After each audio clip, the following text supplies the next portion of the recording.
friends, 2 time zones, and a shared love of stories. I'm Freya. And I'm Jamie. Bridging time zones 1 chapter at a time. Welcome to Once Upon a Time Zone. Hello, welcome to another episode of Once Upon a Time Zone. Today we're going to be playing another little game, and I always have fun playing these little games. I love recording these episodes. Today we're going to be playing This or That Bookish Edition. So the other day, both of us asked on our Instagram stories for some this or that fun little prompts, and we're going to go through all of them today. We have a bunch of different categories we're going to go through, so we're going to be comparing characters, we're going to be comparing book aesthetic things, genres, writing styles, just all kinds of fun things. So I'm really excited. Me too. I love putting this together as well. I loved getting all of everyone's suggestions and putting it all down. Some of them I would never have thought of. It's so much fun. Everything about these episodes is fun. But first of all, we of course have to talk about our current reads. So Freya, what are you currently reading? I am currently reading The Raven Scholar, which is a newish book. I think it came out in April. And I am having so much fun. It is so good so far. I'm about 50% through. It's quite a lengthy read. I think it's about 700, 800 pages. So It's a fantasy book. And we have trials, which is very, very fun. And it's really good so far. It's just very refreshing. Our character isn't some outgoing kind of combat MMC. We've been hating on those lately. We really have, but I like it when I can relate to them. I think that's the main thing. Yeah. I like it when I'm going, I could do that. I could be a healer. But it's very, very good. I am having the best time, and a new refreshing magic system, which is always good. Well, actually, we haven't gotten that much into the magic system, but from what I know, things are influenced by mythical creatures. Oh, like ravens? Is that why it's so there's different houses that are kind of based off the mythical creatures that have different abilities. So there's also foxes. They kind of have a little magical element. I love foxes.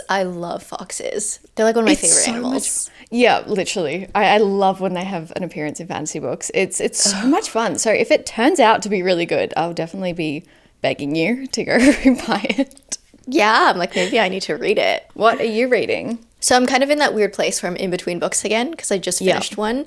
But I just finished Sounds Like Love by Ashley Poston. It's her newest book. Yeah. It was so good. It was so good. I loved it so much. I love her little magical realism romances, and I was kind of worried about this one because her last one, A Novel Love Story, I didn't love that one as much as her other ones, her previous books. But this, she's back. She's fully back with this one. It's so good. And, I feel I'm very picky with my romances, but this one just had the perfect balance of the romance and, there was a lot of, family stuff going on, childhood friendship stuff, just figuring out life. And, of course, the musical twist in it. It's called Sounds Like Love. There's, a little music twist in it, and it just felt like a musical in a book, and I love musicals. I'm a musical nerd. So that's so cute. It just gave me all the good feelings. There was also, I know we've also been a little bit tough with nicknames and stuff, especially in romantic settings. There's a really cute nickname in this one that really, really worked for me, and I loved it so much. Oh my gosh, that makes me so excited because her last one I never actually read because of the mixed reviews I'd heard. So many people were saying that it just wasn't up to her last books, but that makes me so happy that one's so good. Yeah, no, it's so good. And I also didn't even say what this one's about. So if you haven't heard of this book yet, we follow a songwriter, and she currently has writer's block. So she just feels empty. She can't write. So she decides to go to her hometown to spend time with her family. Her family's also in this tough situation where they need a little bit more support. So she goes back to support them, also to clear her mind, refresh, also reconnect with her best friend. And while she's there, something weird happens. She starts hearing this kind of half-formed song in her head. It's kind of a faint melody, but it's not finished. And along with it comes a voice.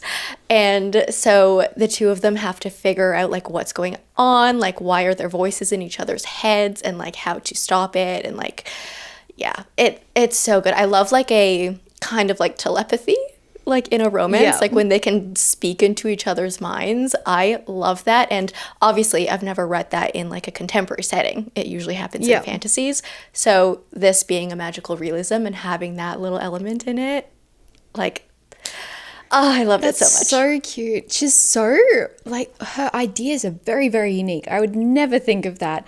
Even, oh my gosh, Dead Romantics. Like, even all of her other books, they're so unique and just bizarre. And you wouldn't think they'd work as a romance book, but they always do. It's, she astounds me. Yeah, the funny thing too is I read the author's note, and in it she was like, oh, like I want to thank my editor for telling me that a magical earring that made you hear things wouldn't be a good idea. Because I guess that was her like original idea for it, was that there was going to be a magical earring. That's so funny. Yeah, like love that idea. Would love to read that too. Magical. That's so cute. Oh my gosh, okay, that's so good. Definitely we'll be moving that one up on the TBR. Should we get into our this or that bookish edition? Yeah, let's do it. So first, I kind of divided these into categories. So our first few are going to be characters. We're going to be comparing characters and picking which ones we prefer. So our first one is a little funny little matchup. Tamlin or Kale? I am so confused as to why this one's matched up to me, because like for me, it's a very obvious answer, and that's Kale. Because he wasn't a favorite character of mine by any means, but he was nowhere near as annoying as Tamlin was for me. Yeah. What about I think so story-wise, I actually really liked Tamlin's arc. Yeah. Like, I don't like Tamlin as a character, as a person, or whatever, but I liked the arc that he went on. It made me emotional, and I think he's not redeemed himself, but like he's come full circle, kind of. So I really appreciated his story in ACOTAR, by the way. But then Kale in Throne of Glass, although like I didn't really love his story as much overall, I just don't think he was ever as bad as Tamlin was. Like he never did anything that was that horrible. But he was just kind of like slightly annoying the whole way through. Yeah. Like I think enough that like that's what made everyone kind of frustrated with him, especially because every other character in Throne of Glass is incredible. Kale next to them was just like, you're not going to love him beside everyone else in that series. Can I also just talk about the spelling of Kale? Because, oh my gosh, that took me so long to figure out how that was meant to be pronounced. Because it just, in my mind, you know when you're reading and you just kind of read the letters of the words and you don't actually like pronounce it. And then somebody said to me, oh yeah, what are you thinking of Kale? And I was like, who is this character? We don't have a character called Kale. What did you think it was? I thought it was like Chow or something. Like Chol. Like, I don't know. I just heard a ch in my mind, and that's what I assumed that it started with. Because I've never seen a spelling like that of Kale, and I have seen the word like or the name Kale before in books and in real life, and it's never been spelled like that. Wait, really?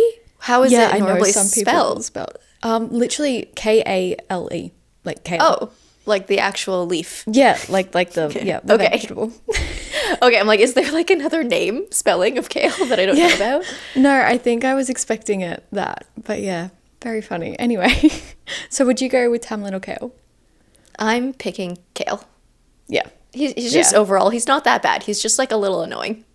Yeah, he's just a little bit frustrating at times, and you kind of want to, shake him a little bit to get some sense into him, but he's not that bad. All right, the next one is Elaine and Azriel or Elaine and Lucian. So as a little couple.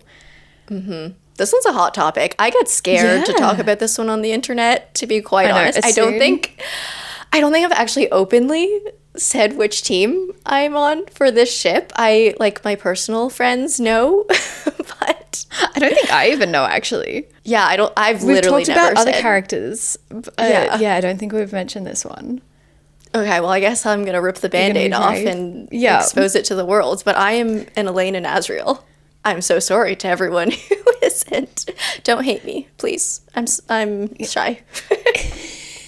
I'm fragile. That is no, totally valid. I'm an Elaine and Lucian, but to be fair, I'm not as connected to them yet. I feel like I have to know them more to be able to. I'm waiting for the next book to be able to fully be connected to Elaine as a character, because at the moment I'm not sold on her. I'll just say that.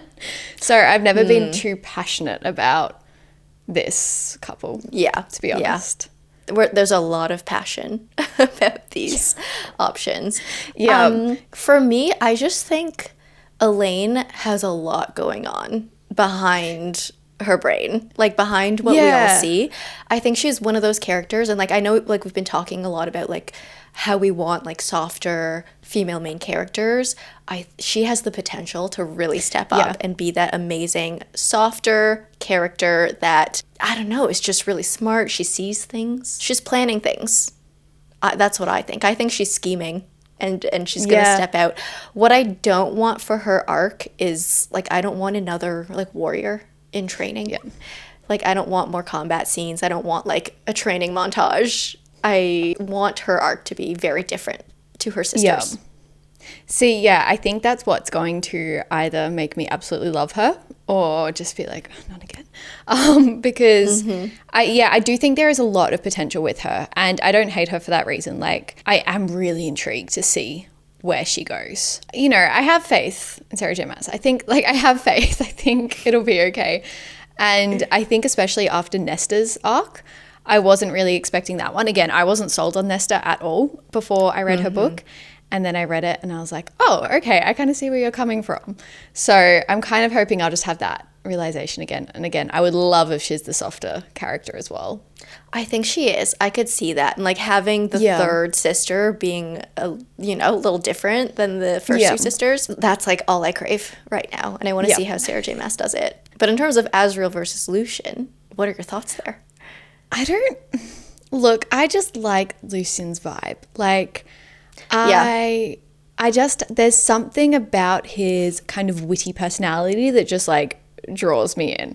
I feel like there's a lot of development that could go on there, I think. So I kind of almost just prefer them as characters, and I want to say that's what's leading my choice towards them as a couple. So it's more like the two of them as individuals. Yeah. And I think them as a couple could be really, really interesting. I think they could really help each other and really like dig deep into each other, which is what I like, the idea of that. Do you have like a real hate towards one? No, I actually really love both characters. Like as you said, like with Lucien, he's just so like sassy and witty, and he's always added like a different level. Like he's added a different element compared to all the other characters. He really stands out, which I really love. I just have another ship for him. Oh, I just like him with someone else. Oh yeah. I know. I think I know. Yeah.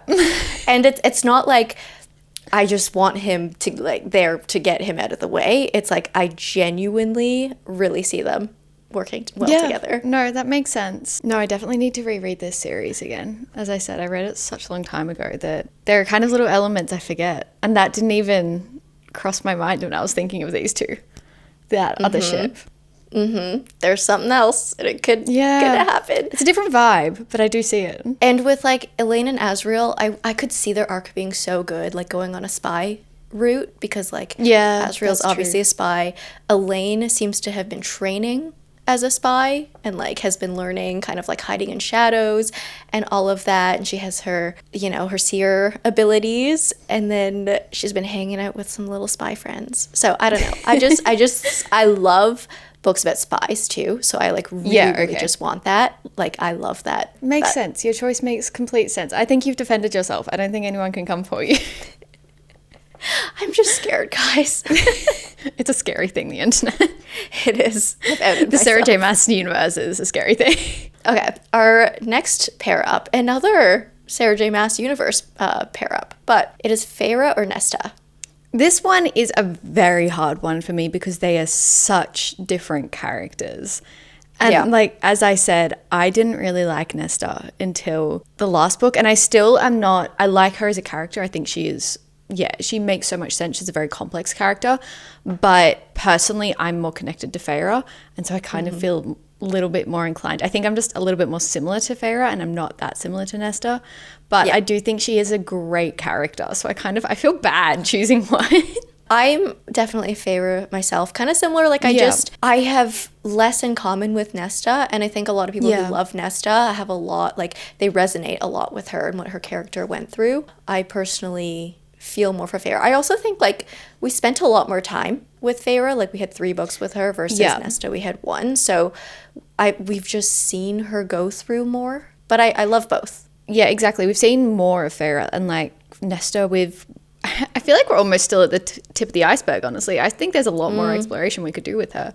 And you're right. I think when Sarah J. Maas was talking about it as well, obviously Nesta is the character that like she relates most to. So I can see how some people would relate really, really closely to her storyline and to her character kind of traits. Yeah, so I do think she was a really good addition. And I liked that we got to know more of her, because if we hadn't, I probably wouldn't like her at all. The next one, we have another Sarah J. Maas one. This is the last one for now. Yup. Cassian or Azriel? I think I know your answer to this one. I'm an Azriel. Like, I don't know. He's very loyal. He's very, like, he doesn't say much, but what he says counts. And I really like that. And with Cassian, like, he's just like a funny, like, I like him as like a friend character. Kind of like when he was a friend to Feyre. I loved him as that, but I don't normally feel gravitated towards the like more brawny type of characters, if that makes sense. Like the more like brute force kind of. Yeah, I think you're right with Azriel. I think he is a very unique kind of male protagonist. We don't usually see a lot of diversity with male protagonists, I find, at least when they're like love interests as well. I think I'm going to go Azriel as well for this one. I've never been, again, I really like Cassian as in Feyre's books. I loved him, and I didn't hate him in Nesta's books at all. But like, I don't know, there was something in Nesta's book. I did know that. That's why I knew you were going to choose. But yeah, I didn't hate him. He kind of lost me a little bit. I really like him as the friend kind of loyal character. But yeah. So I think I'm going to go Azriel as well. Nice. Okay. Our last character matchup is not one in the Sarah J. Maas universe. This is Scarlet or Donatella. So this is from the Caraval world. They are sisters. Who do you like? Oh, this one as well. I literally was looking at this when I opened it this morning, and I was thinking about it, and I find this one quite hard, actually, which kind of surprised me, because I think there is a big development from the beginning of the series to the end of the series on who I think I would have initially chose Scarlet. I really liked her. Donatella was kind of annoying me in the beginning. But towards the end, I felt like we really got to know her more. So, I don't know. I'm leaning towards Scarlet, but I don't know. Yeah, I'm a Scarlet. I think, just like since the beginning, I was always a Scarlet. And I wish I could like say why, but I feel like I read these books so long ago that that's the other thing. My brain currently is not working, and I'm trying to find reasons where I can like articulate why I like Scarlet over Donatella, but I can't because it's been too long. I'm so sorry. Yeah. No, that was me this morning. I was trying to remember everything. And I do think Scarlet is a lot more, I liked her throughout the entire series, whereas Donatella took me a while to warm up to and a while to kind of, because in the first book, to be honest, she did annoy me quite a lot. But I don't think that's unusual for the sister, you know? That's kind of the point. And like she was kind of a plot device too in the first book where, you know, she kind of triggered everything to happen, but that was her purpose in the first book. So I don't think we even saw that much of her character in the first book. She was just kind of an annoying plot device that was just there. Very similar to Phantasma, that whole Phantasma situation. Yeah. There are a lot of parallels with Phantasma and Caraval, like in terms of the way the books are going, like the structure of them and who the books are following. It's really interesting. Yeah. Phantasma is very much a adult version of Caraval to me. Yeah. It's like a spicy, spookier version. Yeah. I think I'm going to go towards Scarlet, purely because I think she's a little bit more lovable throughout the entire series for me. And I did warm up to Donatella at the end, but it did take me a little bit. And I do love her as a character now. But yeah, it took me a little bit. We're going to move on to the next category now, which is like book aesthetics. It'll make sense once we get into it. But the first one is the original cover of a book or the movie tie-in cover of a book. This is a very easy one for me. I'm an original cover. Yeah, same. Okay, great. There is nothing worse to me than a movie tie-in cover. As soon as there's real people on the cover, annoys me. Even the sticker annoys me. When they say this is also a movie, even that annoys me. Oh, that is frustrating. I, on my Shadow and Bone trilogy, have the little sticker that says now a Netflix series. And it has it's like permanent? the literal Netflix logo. Yeah. It's Yeah, like the same. permanent, like printed on little circle. It's so annoying. Like, why is there a Netflix logo on my book? I know, you get doing? off. Like, at least the covers are still like just the normal covers, but like, why is there a red like N right But there? it has no right even being on like the third book. That didn't even make it to production. That doesn't... Not That's even true. allowed. Remove That's them. true, because they got canceled. You know what? I actually just started watching the show finally, like last night. I didn't love the second season as much, but I loved the first season. I had so much fun. It's confusing with the different timelines though. Yeah, it's like the way they mishmashed it all together and changed certain things to like fit. I'm like, hold on. I'm like, Cass was never there. Yeah. Like, what is Yeah, Cass no, when I doing? first started watching it, I was like, what's going on? Are we like jumping into the future or and then they meet and you're like, oh, no. Yeah, it's bizarre. I also think some of the character, like the casting choices, are casting choices that I wouldn't expect. Like the characters don't really look like what I thought the characters gosh, would who? look like. Kind of 'Cause all of them. Really? Because Except maybe I Kaz. thought the I think- Six of Crows were perfect in my mind. They were exactly what Yeah. I imagined. The Shadow and Bone characters. The Darkling was perfect. I'll just say that. For me, the Darkling was perfect. Yeah. Yeah. The Darkling fits. I think Kaz fits. And everyone else, I think I pictured differently. Inej, maybe? Yeah, I was about to say Inej for me was really spot on. Jesper as the character, his actor, I thought embodied him so well that I kind of, any Yeah. other idea of him just kind of trickled away of what I had of what he looked like.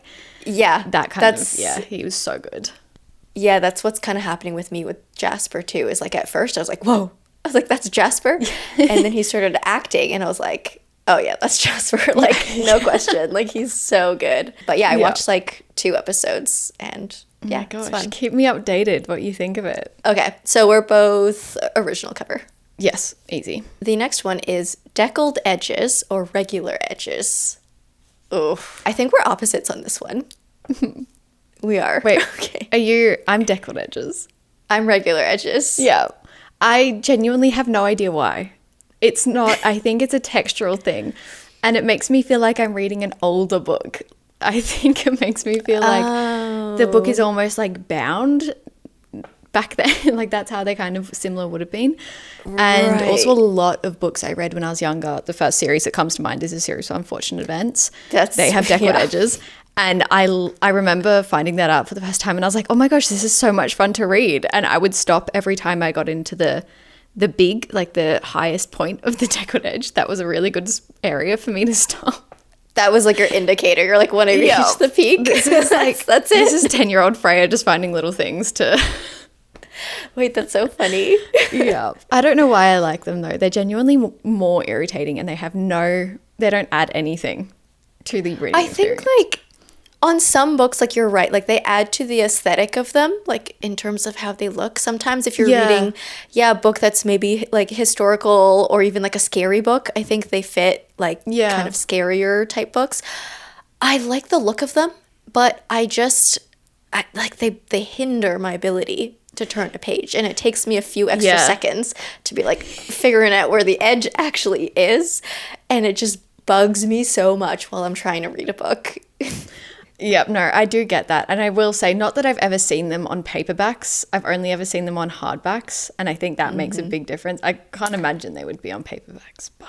I have some paperbacks. Oh, you've seen them? Really? I have some. And that's maybe where my hate came Oh, from. okay. So maybe, I've only experienced them on hardcovers and that's been fine.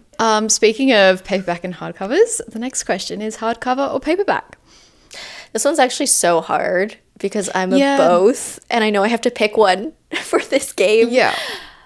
Because like when I'm reading a big, like a nice thick fantasy book, I want a hardcover. Yeah, there's something satisfying. Again, it kind of feels more bookish to me to have a hardcover book. And We don't really get, I think we've talked about this before on the podcast, I don't really get hardcovers in Australia. Like they're quite hard to come by, and if you do come by them, they're like double the price. So I do have a lot more paperbacks, but and maybe that's why I'm leaning toward hardcovers, because I haven't read as many, and the ones that I have read, it's been, I don't know, I just like it. And I like being able to use the oh my gosh, the, like, it's dust gone jacket from my mind. Yeah, the dust jacket as a bookmark. Sometimes I do that. You do? Oh. Yeah. As in like I fold in the edge to where the pages. Oh. Yeah, like that. Not actual, just chuck it in there. I'm like, you just take it off and like stuff it in the book. Like what? Don't just ruin it. No, I just like tuck in the edge to it. Okay, that makes a little more sense. Yeah, I do love a hardcover, but like there are books that I'm like, it's probably better in paperback, like a nice short little 300-page book. Like you don't need a hardcover for that, and like paperbacks are so much more like flexible. They travel with you better. They're lighter. But I think I'm gonna have to pick hardcover overall. Yeah, I think aesthetic-wise, hardcovers I prefer, and reading experience-wise usually. Yeah, they feel like I'm like a more serious reader.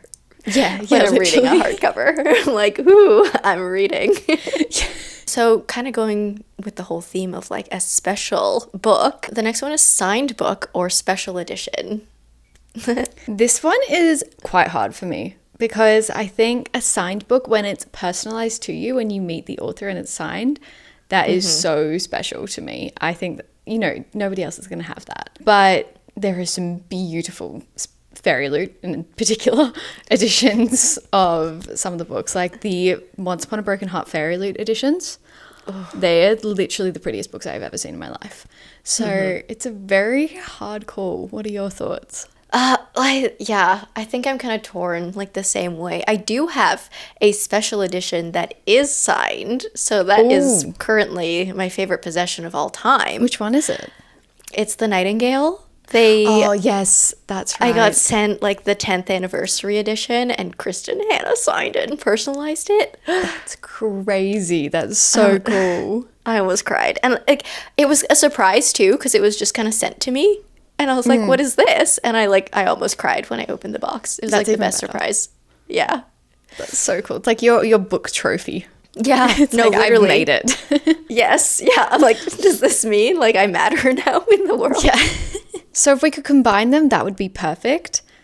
Yeah. Basically. But yeah. I think I'd have to go signed books. There's something, I also find it hard to read special edition books. I don't want to damage them, especially if they have sprayed edges, very intricate sprayed edges.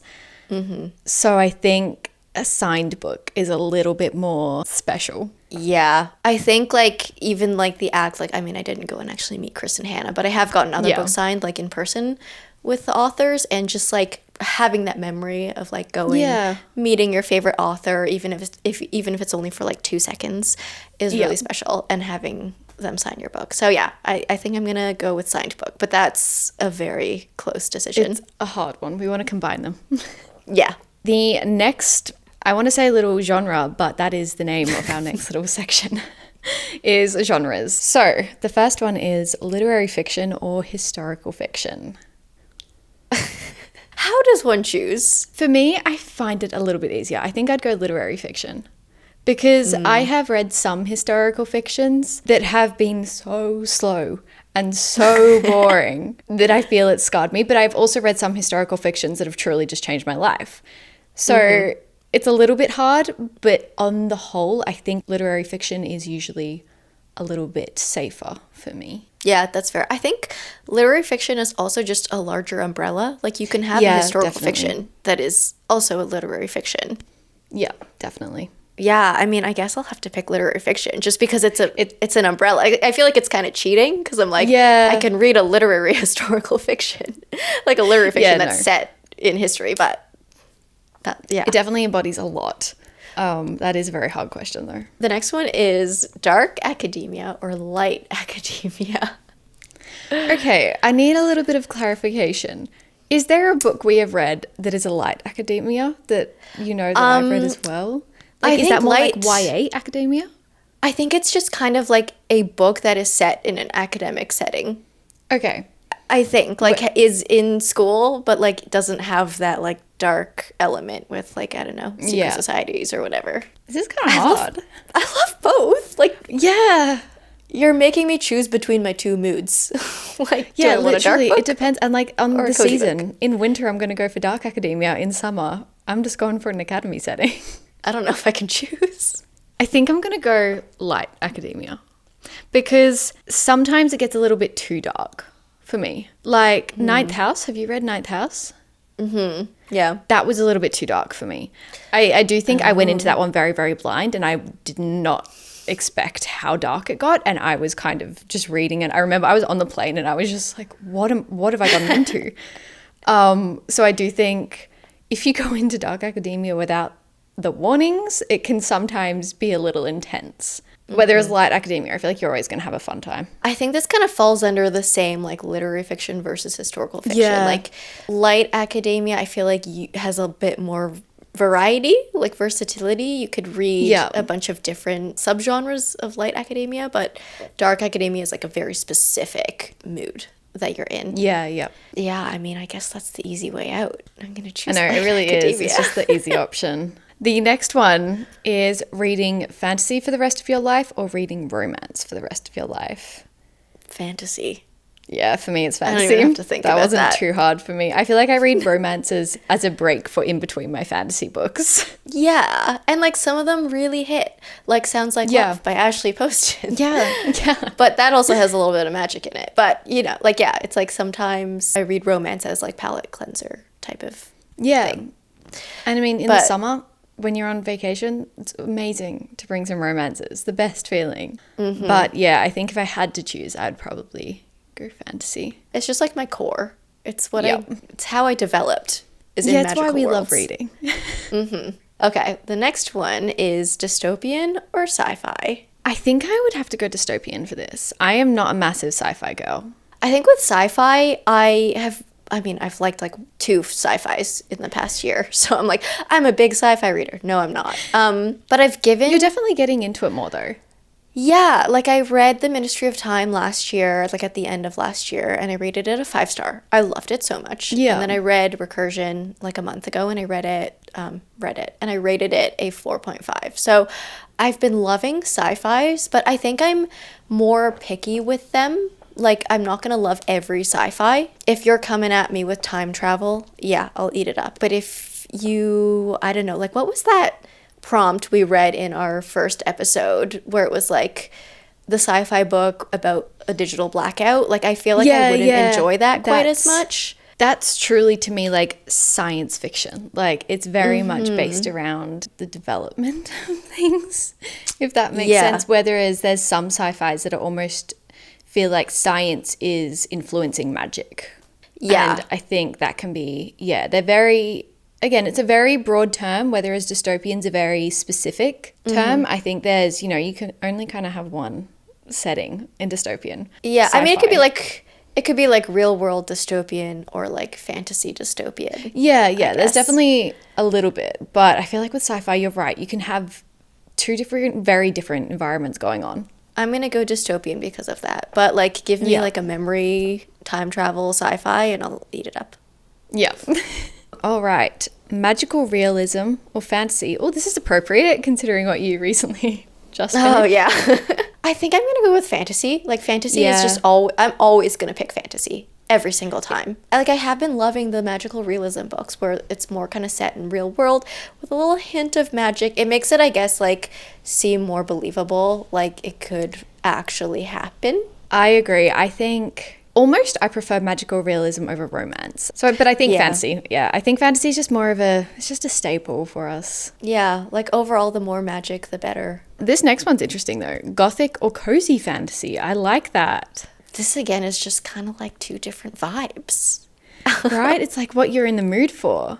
I think I'm like kind of siding towards gothic fantasy just because I was about to say the same. Like gothic is more of a vibe, I think, and you can have kind of like any story happening in a gothic setting, but with cozy fantasy, like we've discussed before, it can get a little too cozy sometimes, where we're all vibes, no plot. So I'm leaning towards gothic. I'm gonna choose gothic, but I do love myself a nice cozy fantasy once in a while on like a rainy day. Yeah.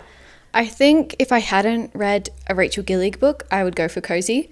But unfortunately, fortunately, I have read a lot of Rachel Gillig books. And I love her take on gothic fantasy, especially. I think it's so fun. So yeah, I think we're going gothic over here as well. Okay, that's it for our genres. Our next little category is going to be like writing style or like structures of books. So the first one is one POV or multiple POV. I will always love a multiple POV. Absolutely obsessed. Even if it's just 2, I'm happy. But if it's like 3 or 4, love. Yeah, the more the better. It always gives you a bigger picture of what's going on. You also like, if you don't love your like main protagonist, there's a bigger chance that you'll like someone with multiple POV. It makes the book more interesting, I think. Just like having a wider view on like whatever world you're in or like the story in general. Yeah, I think so too. And I think it can make the plot very, very interesting as well, because sometimes when you have villain point of views, that can be a really, I mean, we know you love that. That can be a really fun element. And especially, I think it gives you the opportunity to add POVs as you go throughout the series as well, once you start to get to know your characters a little bit more. And that, again, always, obviously Throne of Glass does that. That always makes it really interesting to me as well. Yeah, and you can just like being able to see more than one character arc too, like more than one story develop. It just, I don't know. There's no losing. So multiple POV. All right. Long books with short chapters or short books with long chapters? I'm gonna go long book with short chapters. I'm not like, I don't not like long chapters. I know lots of people hate long chapters, but I actually don't mind it. But that is because I can also stop in the middle of a chapter because I'm a little bit of a psychopath like that. Yeah. I was literally about to ask you that, but I'm the same way. Like I could just, like as long as I finish the page, I'm good. Yeah, exactly. And it depends on I would find it kind of harder to stop on a chapter when the stakes are really, really high than I would. It's kind of like a TV series when you're watching a TV show and you know it's kind of better to stop midway because the end is going to leave you on a massive cliffhanger. And so it's kind of better to stop in the middle of the episode sometimes so that you don't avoid just sitting there thinking about the ending of that episode for the rest of the day. It's kind of insane behavior, but it makes sense. It makes sense in my mind. I mean, it comes with experience, I guess. The only reason I do that is because because the fact that sometimes I'm like, if I keep reading right now, I'm going to be up until like 1 a.m. Yeah. So the smart decision right now is to stop in the middle of a chapter.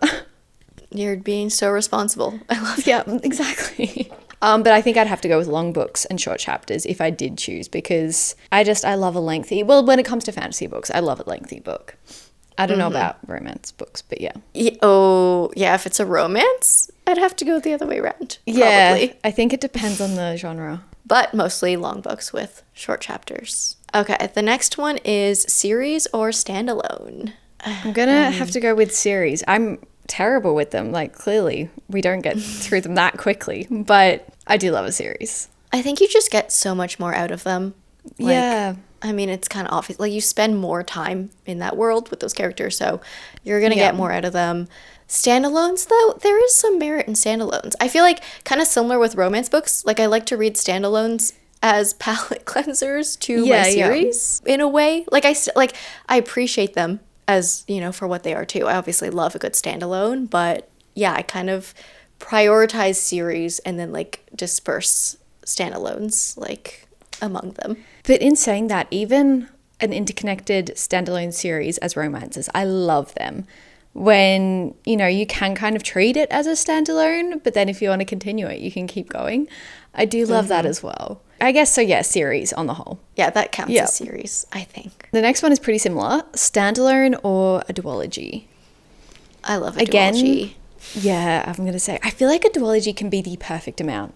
A duology or a trilogy, they can be like the perfect amount of books. And it can be hard to do. It can be very hard to do. But I think I love a good duology. I think so. I think duologies are literally perfect because it's like after you read a book, you just want a little bit more. Yeah. Just like a little bit more, but you don't want it to drag on too much. So if you have one more book, it's like just, it's what you need. It scratches that itch. Yeah, it's not too much of a commitment either. It's not too scary to get into. It's the perfect amount. Okay, the next one is present tense or past tense. Oh, 100% past tense. I know I'm the unpopular opinion, but I hate present tense.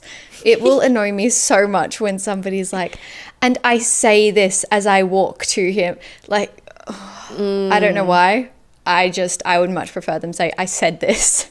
I think for me, present tense, I maybe like in a romantasy.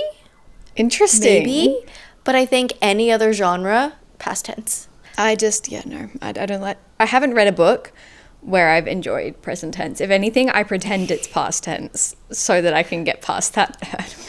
You like translate it in your mind while you're reading it. The Cruel Prince series, that was one of the biggest reasons it took me so long to get through the first book because it was all present tense, and it was one of the first fantasy books I think I'd read in present tense.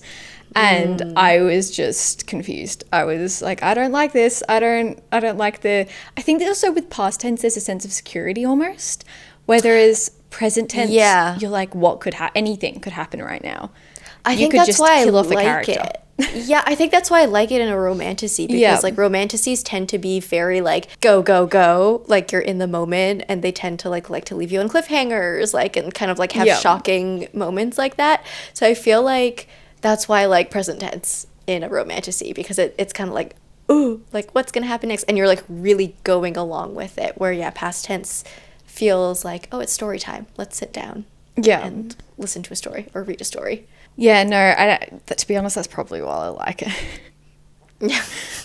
It's like a false, to be honest, it can be a false sense of security though, can't it? We know a few authors who like to just throw in saying that though, usually it can't be first person past tense. It usually has to be third person past tense, I think. Yes. For something crazy to be thrown at you. Agree. Yeah.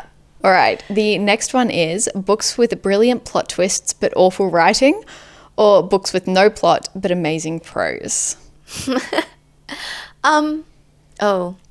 is kind of hard.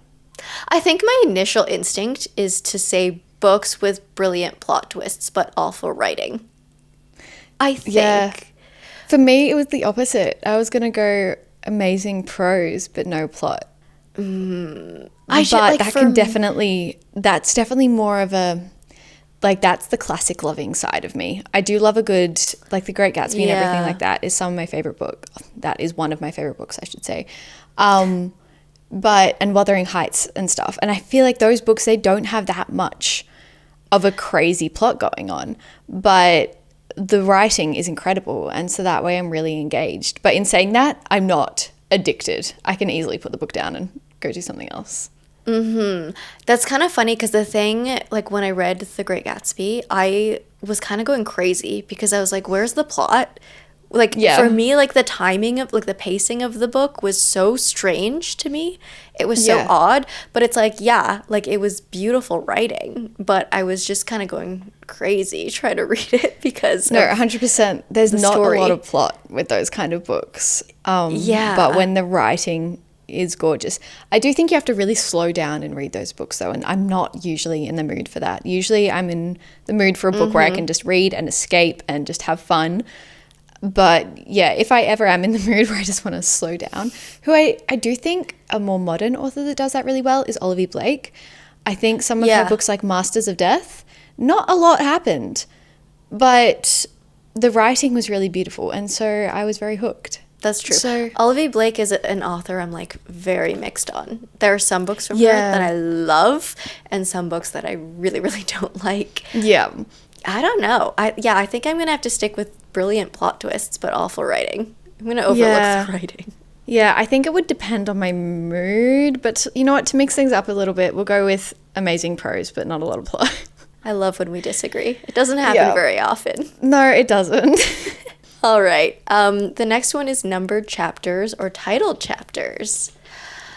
Oh, I love a good titled chapter. Yeah, it does give you a little bit of insight. But in saying that, it can be very confusing to me sometimes, especially if you're someone who goes between an audiobook. I only do it a little bit, but an audiobook to a physical book, and trying to figure out what numbers you're on, especially I know Spotify, they just have chapter 1, chapter 2, chapter 3. So it can be a little bit confusing for that, and you usually have to count through the chapters. That's fair. I mean, in Sounds Like Love, we had both. They were numbered and titled, which was really fun. Good. I like that combination. So again, both. Choose both. I don't know. I love a titled chapter. There has been, I think, what was that book? Fairy Tale by Stephen King I read last year. Yeah. And it had chapter titles, but for me, I feel like those titles had too much information in them that they were kind of like spoilers in this weird way. Like they literally just described all the events that were going to happen in that chapter. So you like read it and you'd be like, I feel like I've been spoiled. What's the point of reading this chapter now? I don't know. It was a really odd experience, but in general, I love a titled chapter. Like Ashley Poston does them really well. She's just really fresh in my mind right now. But like all the chapters in Sounds Like Love were like lyrics or names to songs, and it was just that's so really fitting. Cute. It just adds like a little extra essence to a book. Yeah, I think you're right. I think it's not something I think about very often, to be honest. But I think when they do title the chapters, it can be really, really fun. Like especially in Boys of Tommen, Chloe Walsh does it really well as well, where you look back on the title of the chapter and you're like, that makes so much sense for this chapter. But before you go into it, you're kind of like, okay. Yeah. Or it could scare you. You'll read it and you'll be like, oh my God, I'm in for it. I'm in for it this chapter. Yeah. I think Frederick Bachman does it too. Yeah. Oh, by the way, I purchased the second book to Beartown. So I know. I just watched your video. We'll be reading it very soon. Yes. Good luck. Yep. Thank you. I'll need it. But I think, should we both go for titled chapters? Yeah, I think so. I'm also like, I don't track my process, like my progress in books with chapter numbers. I know some people really use that to track, like, oh, I'm on chapter 7. I use more just page numbers. So yeah. Yeah, I like same. titles. So we're going to move on to the next category now, which is bookish/reading habits. The first one is reading the synopsis or going in blind. Oh, I love this one. This one's fun. And I have an immediate answer. Yeah? Do you? I like going in blind. I like same. Not knowing. I think that's just that's just what you want in a book. Like you want the author to tell you the story. You don't want someone else to summarize the story for you and then experience it. Like I just think it's so much better to just dive in not knowing anything. And some of my favorite reads, I have just dove in not knowing anything and I've ended up loving them. So definitely going in blind. I think that also kind of relates to when a book is really hyped up. I would prefer to pick up a book in a store, like the title, like, the genre, and go in and love it rather than reading a really hyped up book, because I think when there is so much hype surrounding it, or when you read the synopsis and you get really excited for it and then it's just not what you expect. Mm-hmm. I will say I do often read, you know how they have the little quotes on the title, on the cover? Yeah. How they might be like, try or die trying or whatever. Something like that. I do think that can give you, I would take that more seriously than the synopsis usually. I'll be like, okay, so we've got, high stakes. Yeah, it just gives you like a feeling. Like, okay, that's you've got like the genre, you've got the slight vibe of the book. Cool, let's go in. The next one is library books or thrifting books. Immediate answer to this one is library books. I love the library. I'm actually obsessed with the library. And I also like being able to read a book and then return it. It kind of doesn't feel as big of a commitment, whereas when I buy any kind of book, I'm like, okay, this is taking up some shelf space. This is, going to be with me permanently or semi-permanently, whatever. Whereas I love getting a book, reading it. If I really love it, I can go out and buy it. But yeah, just having that experience. And yeah, I just love the library. I love the vibes of the library. Yeah, I haven't gone to the library or thrifted books like very often. like recently. As a kid, I always went to the library. And yeah, it was like the best day ever, going, finding like, I don't know, 20 books that I could read. Yeah. And then binging them all and then bringing them all back. Yeah, that's the like other such good thing. You can memories. go and buy, or not buy, get as many books as you want. Like there's almost no limit, and that doesn't really happen anywhere else. Yeah, I've been wanting to get into using the library again, but first of all, the library near me, honestly, really sucks. Like, it's tiny. They don't have anything. I know you can like kind of order and like they can like get them for you to borrow, but I don't know, it's just it's a lot of work. And I have a lot of books at home too, so a lot of the time that's it's the other like thing. I don't necessarily need it. I've been trying to look into using Libby and stuff like that as kind of like an online library. But here in Canada, we can't use Libby on Kindles. We can use them on Kobos in Canada because it's like a different deal. And I have a Kindle. I don't have a Kobo. So it's like if I got a book on Libby, I would have to read it on like my phone or on the computer or something, and I just that's not a good experience for me. So I don't use it very much, but I want to. I don't know. I've tried to go thrifting as well a couple times, and like I just generally don't find much. Like it's always like I think we mentioned it's always like Twilight and Divergent and 50 Shades of Grey and like a bunch of books. like old Nicholas Sparks books or something. Yeah. And it's really hard to find like a good thrift find unless you have like a really good thrift store near you. And I think that's the same with libraries. I think I haven't been to the library near me since I moved. I was going to the library all the time, like last year, but then I moved and I haven't signed up to the new one. And I need to, but yeah, you're right. I think it depends on the library. Sometimes the small libraries just don't have what you want. And usually if you order books in, they're usually the ones that are quite popular and they take a while to come in. Yeah, it's like, okay, you'll have it in like 3 months or longer. It's like, okay. It's like, okay. I won't want to read it by then. Yeah, it's like I'll be out of the mood. I'll be like out of the season. Yeah. Literally. Yeah. But yeah, out of these two, I'd pick library. Shopping online or shopping in person for books? This is kind of one of those things. I tend to shop online more just because it's convenient. Really? I guess pre-orders. Pre-orders. But I love going in person. It's definitely a better experience. Like I would choose it over shopping online. Yeah, I don't really shop online unless it's like a new release or something that I can't get in store. I usually go in person because I love going and just picking up random books I haven't heard of, and I don't usually find that online. So yeah, I would say shopping in person. It's funny because last year I discovered Book Outlet. I don't know if it's like an all around the world thing, but like we have it in Canada, and it's like a big warehouse where you buy overstock of books for super cheap. So jealous. So cheap. But like I last year did like huge hauls where I bought like 15 books at a time, 20 books at a time, because all the books were like $5, and I was like, this is amazing.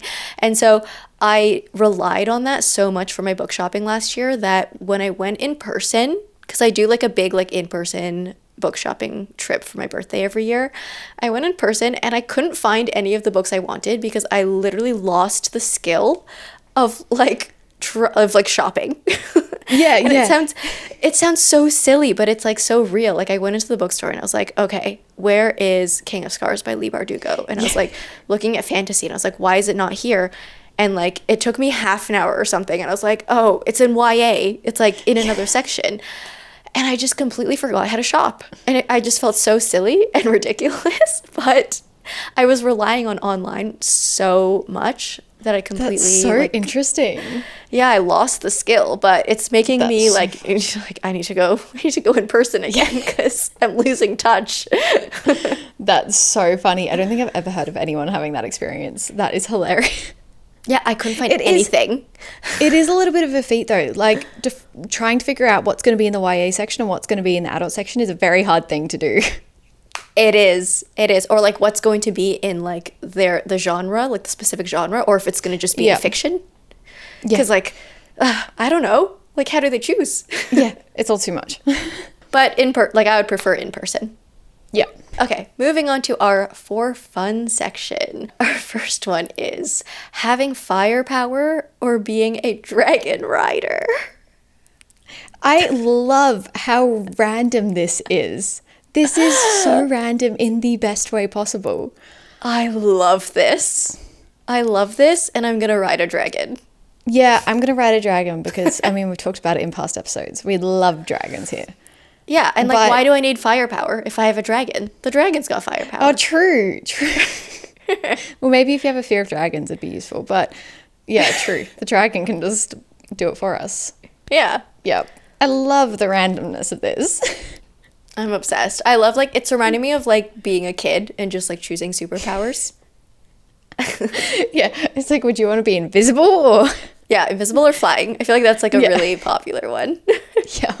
Okay, so we're both being dragon riders for the day. Mm-hmm. Cool. The next one is Terrasen or Valaris. Is that how you say Terrasen? Yeah, Terrasen. Yeah, or Valaris. I would have to go with Valaris, I think. Yeah. It's so magical. It is. I love the Throne of Glass series more than ACOTAR. But in terms of the... It's Throne of Glass world. From where they're from. ACOTAR world, yeah. Yeah, so I love Throne of Glass more, but Valaris is... Or Valaris. How do you... I don't know. I feel like we just spent so much more time there and, like, saw so many more details of the environment. Yeah. It just feels so much more like home, somehow. It also just is, to me, like the epitome of a fantasy world. Or a fantasy kingdom. It just, I love it. And all those beautiful, beautiful fan art of it is just, literally, it makes me happy. Like, if I ever need, like, a happy place, yeah, that's where I go. That's where I picture it. Have you seen the real world Valaris that people have chosen? It's, like, in Switzerland. Yes, I have. Yeah. Should we go there? Yeah, I was about to say, should that be our first meetup? Once upon a time zone trip. Yeah. Actually, that would be pretty cool. Stunning, though. That would be insane. Mm-hmm. Do a real world episode. In Valaris. Yeah, in Valaris. Main character death. Or a series you love gets canceled after a cliffhanger. How dare you? I have experienced both of these, and they both hurt equally as much, I think. How? You're stressing me out with this one. Okay. No, you know what? I know my answer. Okay. Go for it. Main character death. Yeah, I think... Look, I feel like that's the safe option because... Well, it could go either way. I think if a main character dies, it can go absolutely downhill and you're never going to get the same feeling in that series again. Or it could have this whole arc moment. We could get some other characters to rise up and you'd get more, exploration. I'm trying to find the pros here. Our brains have been broken with this one. I don't think I have experienced... Well, to be fair, the series there's two series I'm thinking of, and I don't know if they've been officially cancelled, but it hurts not knowing. I think I just need my closure. So even if it sucks... Yeah. And even if it goes downhill after your main character dies, at least you know. Like, you have peace with it. Whereas I feel like when a series gets cancelled, I have so much irritation just built up. And I'm never going to look at that series the same. I'm just going to be like, you did this to me. This is all your fault. Mm-hmm. Yep. Yeah, okay. We're going to go with main character death as well. Even just thinking about those series at the moment make me angry. I have to stop. Yeah, we need to end this episode now. Yeah. Moving on to our next little section, we have books and authors. Okay, the first question is Harry Potter or Lord of the Rings? This was actually very common. I had so many people asking this. I did too. I had like a whole bunch with this or that. Now I will say Harry Potter, and same for Jamie, I think. It's a very sentimental series. It's like the series got me into reading. Is it the same for you? Yeah, like the first series that made me feel like, ooh, like I love this. But our values do not align with hers. And for this particular question, we're going to be separating the author from the work just for one question. Just for this exercise. Yeah. But for this question, in saying that though, I think I'd have to go Lord of the Rings because I have a lot of reasoning And this is a very scary thing to say on the internet, but I think a lot of Harry Potter was inspired by Lord of the Rings. Like, a lot of it. And I don't think Harry Potter would exist without Lord of the Rings. Ooh. Please be kind. I love how you're hiding. Physically hiding. But yeah, I just think there are so many similarities when you start noticing them that it gets quite crazy. And yes, and saying that, I love Harry Potter. 2 bits. Like, those characters are everything to me. But Lord of the Rings I just think Tolkien's an absolute genius. Yeah, I think Lord of the Rings is a series that I have to reread because I read them quite young. Yeah. And I remember really loving the books, but I think I was too young to appreciate them, like truly appreciate them for like the entire expanse that those books are. And I did read The Hobbit too, and I liked all of them, but I think I need a reread. That being said, I think I have to choose Harry Potter because like those are books I've reread over and over and over again, and they've just like imprinted on me in like the weirdest way. No, I'm the exact same. I think I've read that series, like, I'm not even kidding, 7 times. Like, it's unhealthy. Yeah. And there's so many books. Yeah, literally. So I think I have to go with Harry Potter. But I think I love Lord of the Rings. I love the movies. It's like a wonderful world and story. But I think I'm probably due for a reread. Yeah, I think I read them for the first time, I think when I was 16. And I think if I was any younger, I don't think I would have fully appreciated them. I have reread them, but the world building is just what's crazy to me. I just couldn't get over like the little tiny details of everything. Like the fact that every single character in the back has a family tree. Even if they're talked to once, they have a whole family tree. And that's crazy to me. I'm just like, wow, you really just immersed yourself in that world. And I don't think that really happens anymore. It's a really hard question. I love both of them so much. They're like both massive, massive series.